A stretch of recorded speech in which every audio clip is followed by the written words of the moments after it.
Now these are the comments I like to respond to. Is my nose transformation natural, or did I really get surgery? In this video I'll be going over 3 main things. Number 1, proving that my transformation was real and natural. Number 2, showing you guys how this process happens and why I achieved this. And then number 3, giving you guys the general scope on the nasolabial to tip complex and when these skeletal nasal changes are plausible anatomically, and then when rhinoplasty is needed most of the time for achieving desired nasal aesthetics. First of all, my transformation as shown in the video is indeed natural. I have never gotten any rhinoplasty, augmentations, fillers, Lefort 1, or any orthodontic procedures. Scars on the columella from open rhinoplasty typically fade within just a few weeks, but they last around 6 to 12 months, which usually looks something like this after a year, a subtle scar with slight differentiation within tissue color. But some scars can even be noticeable after 4 years. Now I'm going to give you guys a tour of my columella. My nose is a bit red right now because I've been rubbing it from allergies, but there definitely isn't any visible scar. Now I will say that besides me getting an open rhinoplasty, there is such a thing as a closed rhinoplasty, and here are the differences.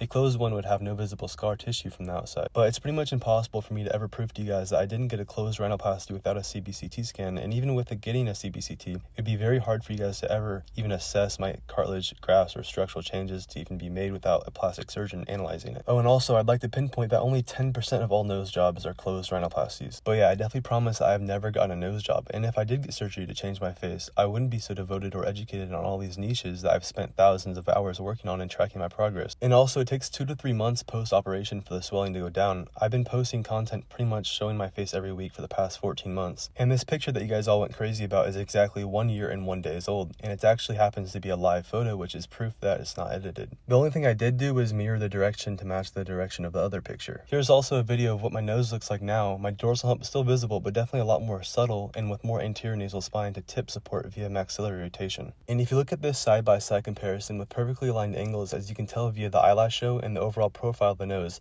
the difference in premaxilla to paranasal is definitely visible, and so is the severity of the dorsal hump with the disparity of the rhinion to the anterior nasal spine. And then also these pictures showing the same degree of head tilt at 20 degrees from the nasalian to the intertrachal notch, and the same nasal bone visibility, but with a 5-degree difference in mandibular counterclockwise rotation at 26 degrees versus 21 degrees. Which, if you haven't read up on Bierk's jaw rotation theory, he states that the mandibular growth direction follows maxillary rotation. Clockwise rotation lengthens lower face, while counterclockwise rotation shortens it, which you can see here with both my maxillary and mandibular disparities.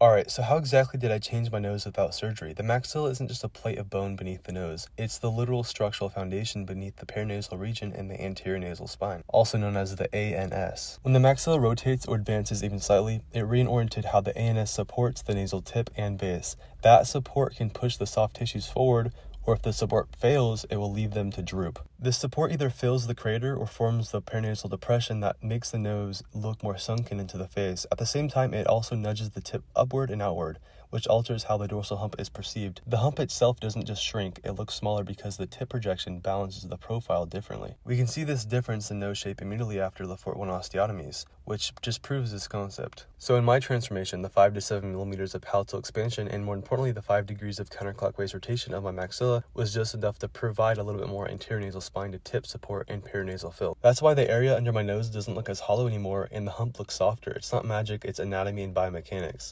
Now, let's take a step back and look at the bigger picture. Let's go over the nasolabial to tip complex and when skeletal changes are plausible versus when rhinoplasty itself is needed for achieving desired nasal aesthetics. If your midface is retrusive with a sunken paranasal area, low anterior nasal spine, or an upper jaw that hasn't sufficiently moved forward, those structural challenges can create a nose that looks flat, droopy, or has an overpronounced hump. In these cases, even modest maxillary adjustments like microadvancements or rotation can subtly push the base forward, improve nasolabial support, reduce hollowness under the nose, and soften dorsal prominence just like I experienced. But when the maxilla and the anterior nasal spine are in ideal position, no paranasal gap, good projection, but an excessively large nasal bridge or a droopy tip still nerfs your aesthetic, rhinoplasty becomes absolutely necessary. This is especially true if your hump is structural. If your tip cartilage lacks support, rhinoplasty isn't about hiding or adjusting the base, it's about reshaping the entire frame of the nose.